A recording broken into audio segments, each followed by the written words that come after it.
आज काय बनवते स्पेशल? आज बनवते मी कोळंबी भात। त्यासाठी काय काय लागणार आहे सांग बरं। त्याच्यात घेतले जिरा पावडर, धना पावडर, गरम मसाला, हळद, तिखट, लाल तिखट, चवीनुसार मीठ। आता मी ह्याच्यामध्ये पेस्ट, आता प्रथम मी त्याच्यामध्ये टाकते आलं लसणाची पेस्ट। आलं लसणाची पेस्ट टाकली। आता त्याच्यामध्ये टाकते जिरा पावडर, धना पावडर, गरम मसाला, चवीनुसार हळद आणि हा लाल तिखट मी टाकते आणि चवीनुसार मीठ टाकते त्याच्यात आणि वरून त्याच्यामध्ये पिलते मी लिंब, अर्धा लिंबू घेतलाय सर। हां, आता पिलते मी त्याच्यामध्ये लिंब आणि मी आता ते हे करून घेते, चांगली मी मॅरिनेशन करून घेते मम्मी। छानपैकी हे करून घेते। दही कधी टाकणार आहेस मम्मी? हा, दही टाकते नंतर। थोडं हे झालं ना तर त्याच्यामध्ये ग्रेव्हीमध्ये मी दही टाकते। ठीक आहे। आता याला अर्धा तासासाठी मी ठेवून देते। आता हे तांदूळ धुवून ठेवलेले होते, चांगले 1 तास मध्ये धुवून ठेवलेले आहे। आता मी ह्याच्यामध्ये टाकते तेल। किती चम्मच मम्मी तेल टाकते स्वतः? मी चम्मच माझ्या अंदाजाने तेल टाकते याच्यात। तुम्ही तुमच्या अंदाजाने टाकू शकता। हा तेजपत्ता, आज 4 काली लवंग घेतलेली आहे, काली मिरी घेतलेली आहे, काली मिरी घेतलेली आहे, दालचिनी घेतलेली आहे, हिरवी वेलची घेतलेली आहे आणि हा फूल घेतलेला आहे। आता मी प्रथम ह्याच्यामध्ये अख्खा खडा मसाला टाकत आहे। सगळा अख्खा खडा मसाला टाकते। आता खडा मसाला टाकलाय मी। त्याच्यानंतर मी टाकणार याच्यामध्ये हा टाकणार कांदा, बारीक चिरलेला कांदा टाकलेला आहे तिने आता मम्मी। चांगला कांदा लालसर झाला तर त्याच्यामध्ये टाकणार मी टमाटा। हा टमाटा कापून ठेवलेला आहे, मी कापून ठेवलेला आहे टमाटा। त्याच्यानंतर टाकणार मी वरून कोथिंबीर। बघा छान असं आवाज येतोय।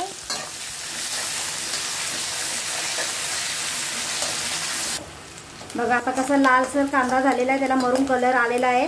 त्याच्यामध्ये मी आता टाकते टमाटर, बारीक चिरलेला टमाटर घातलेला आहे। आता 5-10 मिनिटं चांगला टमाटर तेलामध्ये शिजू दे। त्याच्यानंतर मी टाकणार कोळंबी।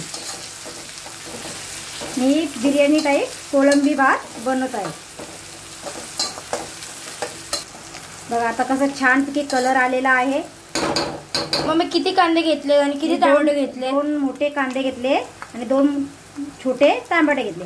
आता मी परत थोडं ह्याच्यामध्ये ग्रेव्हीमध्ये हळद टाकते, कारण की ऑलरेडी सगळं ह्याच्यात टाकलेलंच आहे, मी मॅरिनेशन करून ठेवलेलं आहे तिने। आणि आता लाल तिखट थोडासा मी ह्याच्यात टाकते। मम्मी तू कोळंबीमध्ये मॅरिनेशन केलंय, त्यामध्ये टाकायची गरज आहे का? कारण की आधीच तू सगळं टाकलेलं आहे। आता मी ऑलरेडी सगळं टाकलेलं आहे त्याच्यात, परत टाकायची गरज नाहीये ना मम्मी? आता मी थोडीशी बिर्याणी टाईप करते म्हणून त्याच्यामध्ये टाकते थोडीशी मी दही। किती चम्मच दही टाकते मम्मी? दही 2 चम्मच दही टाकते मी। आणि छानपैकी बिर्याणी टाईप हा कोळंबी भात मी बनवत आहे। छानसा कलर पण चढलेला आहे, बघू शकता तुम्ही। आता मी ह्याच्यामध्ये ती कोळंबी हे केलेली आहे ना, ती मी आता ह्याच्यामध्ये टाकत आहे। 15-20 मिनिटं कोळंबी मॅरिनेशन करून ठेवलेली होती, ती आता मी ह्याच्यामध्ये ही कोळंबी टाकत आहे। आता काय करणार मम्मी? आता ह्याच्यामध्ये मी तांदूळ धुवून ठेवलेले आहेत ना 1 तास, ते आता मी भात टाकते, त्यात तांदूळ टाकते।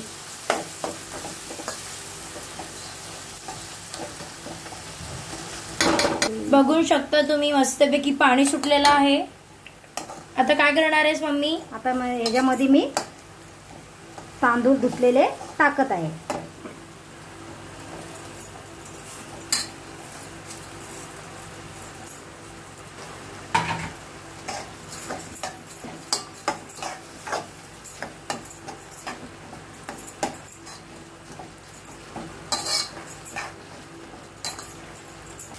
आता ह्याच्यावरून थोडीशी कोथिंबीर टाकते. कोथिंबीर का टाकते? जरा चव येण्यासाठी. आणि मी आता गरम पाणी करून ठेवलेलं आहे, त्याच्यामध्ये गरम पाणी मी आता टाकते. किती ग्लास गरम पाणी टाकले मम्मी? 2 पेले गरम पाणी. तुम्ही तुमच्या अंदाजाने टाकू शकता. छान असं वास सुटलेला आहे. बघा आता कसं मस्त उकळ आलेला आहे त्या भाताला.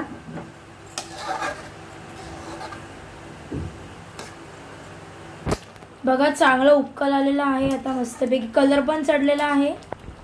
आता हा 20-15 मिनिटांमध्ये हा कोळंबी भात माझा तयार. ती कोळंबी बिर्याणी. हा बघा आता 5 मिनिटं मी याच्यावर फक्त झाकण ठेवत आहे का माझी कोळंबी बिर्याणी तयार. आमची कोळंबी बिर्याणी झालेली आहे, रेडी. आम्ही मस्तपैकी ताट सजवलं आहे. आमची रेसिपी आवडल्यास आम्हाला लाईक करा, शेअर करा, कमेंट करा.